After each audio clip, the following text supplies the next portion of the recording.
Baby activity development and milestone याच्यावरती आपण series चालू केलेली आहे. त्याच्यातला आजचा दुसरा एपिसोड आहे की 2 महिन्याच्या बाळाच्या ॲक्टिव्हिटीज काय असतात, माइलस्टोन काय असतात, बाळाची डेव्हलपमेंट कशी होते.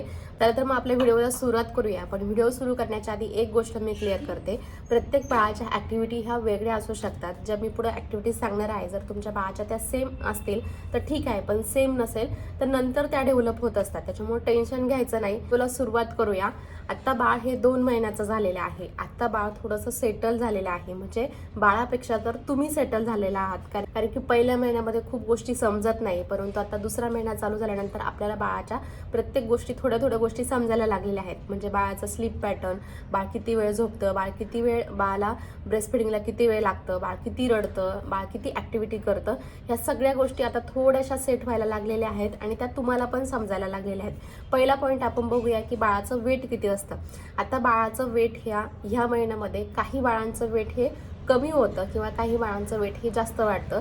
तर ते बाळाच्या स्लीप पॅटर्नवरती अवलंबून आहे. जर बाळ शांत असेल, छान ब्रेस्ट फिडिंग करत असेल तर बाळाचं 30 ते 40 ग्रॅम इतकं वेट हे वाढलेलं असेल. बाळ हे खूप रडत असेल, ब्रेस्ट फिडिंग चांगलं करत असेल तर 50 ते 60 ग्रॅम बाळाचं वेट हे कमी झालेलं पण असू शकतं. जर याच्यापेक्षा खूप जास्त कमी झालेले असेल तर तुम्ही तुमच्या डॉक्टरांसंग कन्सल्ट करू शकता. दुसरा पॉईंट बघूया की बाळाचा स्लीप पॅटर्न काय आहे, बाळ किती वेळ झोपतं. तर ह्या महिन्यामध्ये बाळ 24 तासातले 16 ते 17 तास झोपतं, परंतु बाळ जे काही जागं राहतं, परंतु बाळ जे आधी फक्त 15 ते 20 मिनिटच जागं राहायचं, तर आत्ता बाळ हे पाऊण तास 1 तास बाळ जागं राहू शकतं. आणि त्या 1 तासामध्ये बाळ बऱ्यापैकी ॲक्टिव्हिटीज करतं. बाळ सायकलिंग करतं, हाताच्या मुवमेंट असेल, पायाच्या मुवमेंट असेल, हे बाळ बऱ्यापैकी म्हणजे 1 ते 1.5 तास तरी बाळ हे खेळतं. ॲज कम्पेअर हे पहिल्या महिन्यापेक्षा आत्ता बाळाच्या ॲक्टिव्हिटीज ह्या थोड्याशा वाढलेल्या असतात. तर दुसरी गोष्ट म्हणजे बाळाला किती ऐकायला येतं, बाळाचा साऊंड किती क्लिअर झालेला असतो. जे पहिल्या महिन्यामध्ये बाळ हे थोडंसं जवळचं बाळाला ऐकायला यायचं, आता दुसऱ्या महिन्यामध्ये बाळाचा साऊंड हा थोडासा क्लिअर झालेला असतो. बाळाचं थोडंसं दूरवरचं बाळाला ऐकायला येतं. आणि तुम्ही जर ऑब्झर्वेशन केलं तर बाळ जर झोपेत असेल, पहिल्या महिन्यामध्ये जरी किती गाढ झोपलेलं असेल, किती जरी आवाज आला, म्हणजे बाळ जर झोपेलं असेल, किती जरी आवाज आला तरी बाळ उठत नाही. परंतु 2 मंथ्स म्हणजे 2 महिने कंप्लीट झाल्यानंतर बाळाचा साऊंड थोडासा क्लिअर होतो.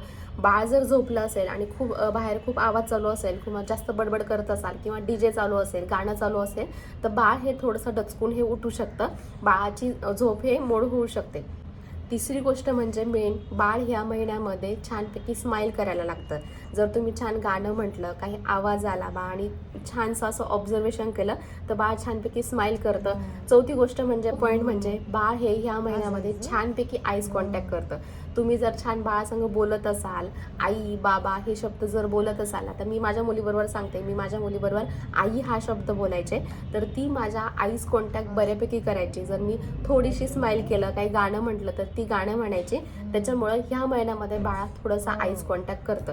परंतु बाळाला अजूनही बाळाचं विजन हे क्लिअर झालेलं नाही आहे. बाळाला अजूनही थोडंसं अंदुकच दिसतं. बाळाच्या साऊंडवरून तुम्ही गाणं म्हणत असाल, कोणत्या सुरामध्ये बोलत असाल, त्याच्यावरून बाळ स्माईल करतं, पण थोडंसं बाळ हे आईज कॉन्टॅक्ट करतं. पाचवी गोष्ट बघूया की बाळाचा नेक कंट्रोल, म्हणजे बाळ मान धरतं का.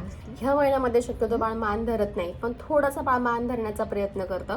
ह्या महिन्यामध्ये तुम्ही बाळाला टमी टाईम देऊ शकता. पहिल्या महिन्यामध्ये बाळ नाळ असल्यामुळं आपण बाळाला टमी टाईम देऊ शकत नाही, परंतु ह्या महिन्यामध्ये बाळाची नाळ पडलेली असते, थोडासा बाळाची बेंबी ही भरलेली असते. तर ह्या महिन्यामध्ये तुम्ही बाळाला टमी टाईम देऊ शकता.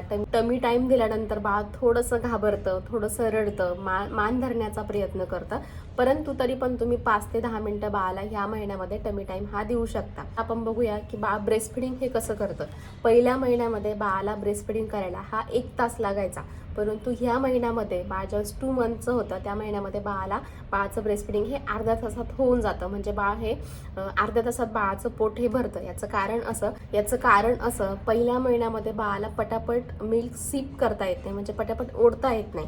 आणि जे ब्रेस्ट फिडिंगचं मिल्क असतं ते प्रोड्यूस पण बाळाच्या सिपवरच होत असतं. जितकं बाळ ओढल तितकं दूध हे तयार होत असतं.